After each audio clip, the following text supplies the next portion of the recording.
What is going on, everybody? Hey, I appreciate everybody for tuning in.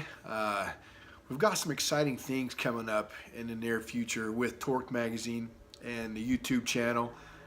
We've got several builds that we're going to be going over. I wanted to utilize these builds to, one, not only showcase a lot of the products and the companies that we work with, but also hopefully shed a little bit of insight over what is all going on, what we're doing, the future of Torque Magazine. So this is a big jump for us. This is something I'm extremely excited about doing. It's a little bit of a learning curve, but I think we're going to do very, very well. So what I'm going to kind of start off with is one of the builds that I've been going on for about a year, a little over a year now, and it's right behind me.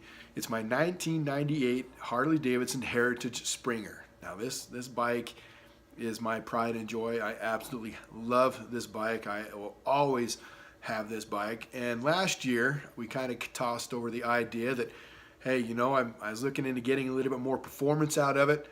I wanted a little bit more oomph. I just didn't feel like, you know, it was where it needed to be. And she's only got about 25,000 miles on it. So I figured, you know what, let's do a cam. Let's do some pipes. Let's open it up a little bit, and as many of you gearheads know, that's all that it takes. That was all the excuse that I needed to have to basically put it where you see it now. So we did end up installing a cam. We went with the Andrews 27 cam. I heard a lot of good things about Andrews. I have yet to have tested it out. Obviously, it's still tore down right now, but I heard a lot of good things about the Andrews cam for the Evo motors, so that was the one that we decided to go with. For pipes, I went with some 36-inch Cholo pipes. They are actually not here right now. I wanted something that was louder. The ones that were on it still had the mufflers in them, and it just didn't have the sound that I know that she's capable of producing. I wanted it loud. Yes, I wanted it irritating, and I wanted it to just sound flat out badass. So we have not got those installed yet. We're still working on that. In fact, I just barely got the tins for it back last week. A good friend of mine, Gary Frank, actually sprayed the House of Colors Cobalt Blue. It's a little bit different than the Cobalt Blue from House of Colors. Apparently, when we talked to House of Colors, they no longer did the Cobalt Blue. They changed a few things. So the only way that I can reference it is the House of Colors Cobalt Blue. But I don't necessarily know if that's what you're going to get when you ask for it. But this color is absolutely stunning. It's got a really dark, rich blue color to it. It actually starts off with a black base. That's kind of what gives it its depth. But so I just barely got those back. Last week I had Gary Frank actually spray the color for me, and then I had another good friend of mine, John Ward, do the clear, and he kind of did a few touch-ups through it with Raw Tin Garage. And Keith Eccles is actually the guy that did all the pinstriping for it. So I am extremely excited, and I'm honored about getting this bike put back together, and for several reasons. I mean, these guys all mean a lot to me. They're all great friends of mine, and so it's kind of got that sentimental thing going on with me. I'll be quite honest with you. When I got the bike actually was not stock. You know, I mean, it had a custom paint job on it, had 14-inch handlebars on it. I mean, it was a beautiful bike, but I wanted to make it my own. And also, after my dad passed away, I wanted something that I could actually kind of dedicate in his honor, because he always loved the Heritage Springers. He did. He never was able to have one. So this is kind of my honor to my dad. So getting back to the bike itself, when I first got it, like I said, excuse me, it did have the 14-inch handlebars on it. I decided to upgrade those to the Carlini handlebars. I think they've got a great curve to them. They really bring out the lines, and quite frankly, I love the look that the Carlinis actually bring to the bike. These are 16s. They are not 14s, so they are a little bit more height-wise, a little bit taller. But I love the way that it rides. I love the way that it feels, the overall performance, and everything else. Now, we're going to move forward with the build, and I apologize. I've kind of left a lot of people behind on the build. I should have probably videoed or started showcasing a lot of the build before I really got to this point, but I'm late. So I apologize. We're going to start off fresh here. I'm going to kind of take you through some of the processes that we're going to be doing, because I've still got quite a bit to do to this bike before final assembly and before getting it back onto the street. One of the biggest things that we're going to be doing, because I do a lot of night driving and a lot of early morning driving or riding, is I am changing out the 3 headlights to LEDs. Because I need to start seeing the road. I mean, there's nothing more. These lights are great. They've done their job, but I need to see a little bit better. So I did get my 4.5s. I've got these that we're going to be installing. I am not sure, I'm going to be honest with you, I am not sure of the brand.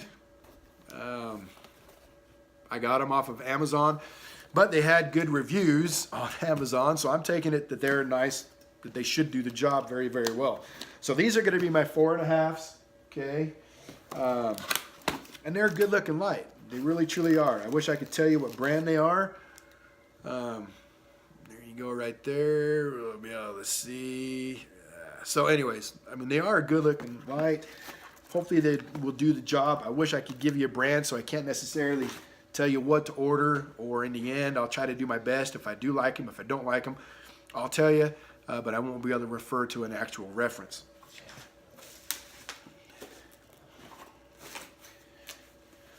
Here's my larger, again, guys, I apologize when they sent it to me. So that's my main LED right here, my headlamp. But again, they didn't send me a brand. So again, I got this off of Amazon. But it's a good looking light as well. So hopefully these will work out. It's kind of a hit or miss when I came to lamps. I don't know. There just wasn't a lot of actual brands out there. So I'll tell you, I'll try to give you the best as I can as far as whether the performance is what I like or whether it's not what I like. But we'll kind of go from there. I also got the side plate, sort of side mounted toolbox that we're going to be installing with it. I love the old school look of this. I really truly do. So I'm looking forward to getting this installed. I've got to get the bracket and everything mounted before I do too much as far as that goes. But that came in. And then we've got now the tombstone that I had on the bike, it was a nice looking tombstone rear taillight. I liked it a lot, but it was big and it was bulky because it had the extra license plate bracket with the storage inside of it for like your registration and things like that. I liked it, but I didn't like the bulkiness, especially with the new paint job on it. I want to be able to showcase the paint job because Keith and John and Gary did a great job as far as laying down the colors, getting the pinstriping on this thing. I didn't want to cover that up. I wanted to be able to show it off. So I did get a new tombstone. It's a lot less bulky, doesn't have that larger bracket on it for the license plate and for the storage. So I'm looking forward to getting that on. Unfortunately, I won't be able to get it on until we actually get the tins, until we're ready for the tins. So we got that. And then one of the things that I'm really excited about is my new Jockey Shifter. Now this is manufactured by Widowmaker Industries. For the products that I do have access to or that I can refer you to, I will have links in the bottom down below that you can click onto their websites and check out what they've got possibly for your bike. But I've always liked the look of the Jockey Shifter. It's going to be a little bit different for me. Obviously, I'm no longer going to have to worry about it up top. It's going to be down here. But I've always liked the old school look of the Jockey Shifter. I think it will fit the Heritage Springer very, very well. The Heritage Springer has a lot of classic lines and a lot of classic styling to it. I mean, it's just a beautiful bike. So I'm really looking forward to getting this installed. I think it's going to work out very, very well. And I am looking forward to giving you, my thoughts on the product itself. So far, from everything that I've seen, it is a very well built product. I read a lot of the reviews on Widowmaker Industries and their products, and it received nothing but high reviews on their products as well. So this is something that I'm really looking forward to going all out with. I think it's going to fit the look of the bike very, very well. I did not change the front tire. The front tire is still stock, as is the back tire, but I did drop the bike down about 2.5 inches to kind of give it that lower, sleek look. Now I'm really curious as to how, with those 36-inch Cholo pipes, I'm really curious to see how well they work out, because this bike, I did lose, obviously I lost quite a bit of height with this bike. So it'll be interesting. It'll be definitely interesting, guys. But I do appreciate everybody for tuning in. I think that's pretty much about it. We're gonna do another video a little bit later on the bike once we kind of start putting some pieces in as the products go, as things like that. We're gonna be doing a lot more of these videos as well. We've got some great projects coming up. We've got a 1966 Jeep CJ6 that I'm going to be working on, getting it back on the road. I've always wanted one. I'm extremely excited about it. So this will be a fun project for us. I also have a 1982 Honda CR480. I wish it was the 83, but it's the 82. And I'm going to be taking it down for a restoration as well. That one's going to be fun for me because I love, now guys, I'm not claiming to be a master mechanic. I'm nowhere near a master mechanic, but I like getting my hands dirty. I like working on these projects. I like learning these projects. And with the CR, I'm really excited about it for the fact I've never done plastic restoration. So if you guys have any ideas as far as plastic restoration on bikes, please include them in the comment section below. I'd love to know your thoughts on it. What are the processes that you found? Because there are a lot of processes out there as far as restoring and making the plastics look brand new, which is exactly what I want to do to that bike.